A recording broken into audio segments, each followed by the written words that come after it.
I'll admit, at 32, it's a bit weird to start thinking of what kind of coffin I'd like to be buried in. But when I came across the Kane Kwei Coffins shop in Accra, I discovered something unexpected: Ghana's culturally significant business in dyeing. It's actually really peaceful. I'll take it. Bye, guys. This is TPGtv. As you get closer to Accra city center, things get busier and busier and busier. And the Mövenpick Ambassador Hotel is an oasis in the midst of this city bustle. As one of Accra's more prestigious hotels, the rooms are big and clean, the restaurant's decent, but the real shining star is the pool, which is a tropical oasis in the center of this concrete jungle, where the waitstaff zip around on rollerblades. I booked it through Hotels.com and credited the nights to the Welcome Rewards program, which is pretty simple. For every 10 nights you pay for, you get one free. And the value of the free night is based on the average room rate of the 10 nights you paid for. This program's basically a 10% rebate.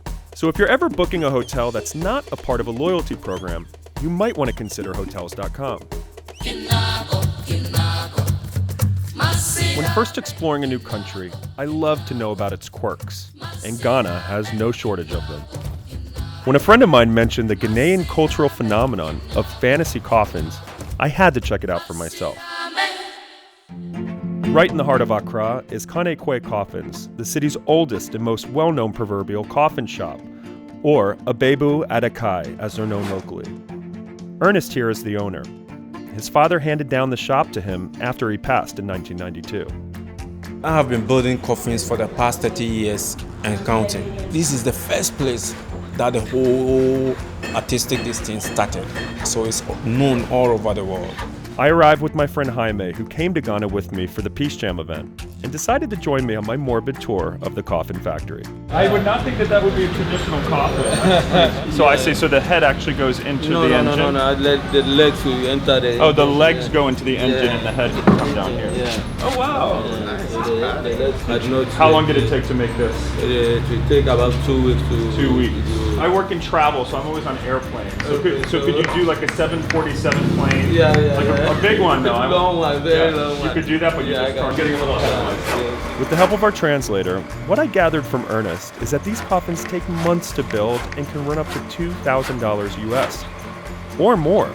And since this seems like a rather niche industry, I was curious, who's buying them? My father passed away about a month ago, and he will be burying this. And you know, we Ghanaians, we believe in our tradition. Because it's my daddy, I know the truck he drove, and I'm with him as a father and son. We give so much respect to the dead because we know he has to work for it. It became pretty clear from George and Ernest that fantasy coffin industry here is not only about paying respect to your family members, but also a status symbol of the deceased. A gesture taken so seriously that some invest their savings on a special coffin related to their loved one's life work. Take a farmer, for example, or a fisherman. Have you ever done a high-heeled shoe for a woman? Yeah, I've done some. We've got to watch out there. Head, yeah. I may need a coffin after walking through here. Yeah, Throughout the tour, I got so into this, I actually considered buying one myself. But first, I wanted to try it out. It's actually really peaceful. How much is this one? I'll take it. But first, I wanted to see just how much work does it take to make one of these things. Wait, I'm not gonna mess it up now. How'd you do it? Yeah. You got bigger arms than I do. I'm afraid to like chip it. I don't think I have a future in coffin building, but I'll leave it to the professionals. And then I thought, maybe Ernest is onto something here. Have you ever thought about expanding to the US? Do you need a business partner? In fact, he had. Kane Kwei Coffins has long received international acclaim. From Germany to Tokyo, their coffins have been featured as art installations globally, and most prominently, at the Pompidou in 1989 in Paris.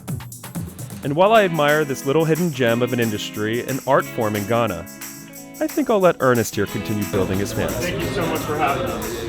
You're always welcome. Thank you. On the next TPGtv, I'm putting the gloves on, These boxers are on the rise, and as my first time in the ring, I say, game on.